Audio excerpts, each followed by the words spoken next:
எல்லா புகழும் முத்தாரம்மனுக்கே. எல்லாரும் எப்படி இருக்கீங்க? கோடி தெய்வங்களை கும்பிட்டாலும் ஒருபோதும் குலதெய்வத்திற்கு ஈடாகாது.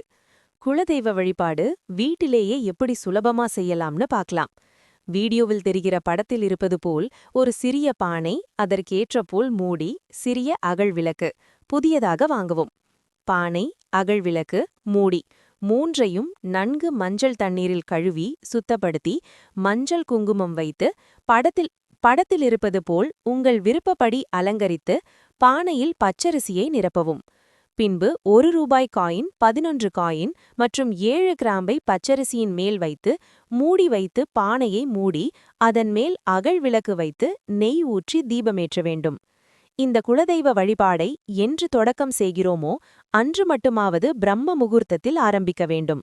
பின்பு உங்கள் வேலைக்கு தகுந்தாற்போல் நீங்கள் காலை நேரத்திலோ அல்லது மாலை நேரத்திலோ விளக்கேற்றி உங்கள் குலதெய்வத்தை வழிபட வேண்டும். குலதெய்வ வழிபாட்டு பானையை பூஜை அறையின் தென்மேற்கு மூலை, அதாவது குபேர மூலையில் வைக்க வேண்டும். குலதெய்வ வழிபாட்டு பானைக்கு தேங்காய், பழம், இனிப்பு வைத்த நெய் வைத்தியமாக காண்பிக்கலாம். தீப தூப ஆராதனைகள் மணி ஓசையில் காட்ட வேண்டும்.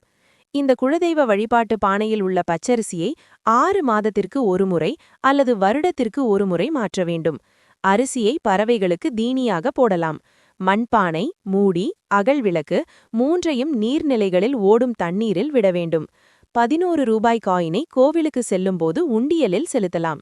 இப்படி உங்கள் வீட்டில் செய்து பாருங்கள். குலதெய்வம் அருள் உங்களுக்கு கிடைக்கும். செல்வம் செழிப்போடு நோயின்றி வாழ்க்கையை வாழ்வீர்கள். நல்லதே நடக்கும்.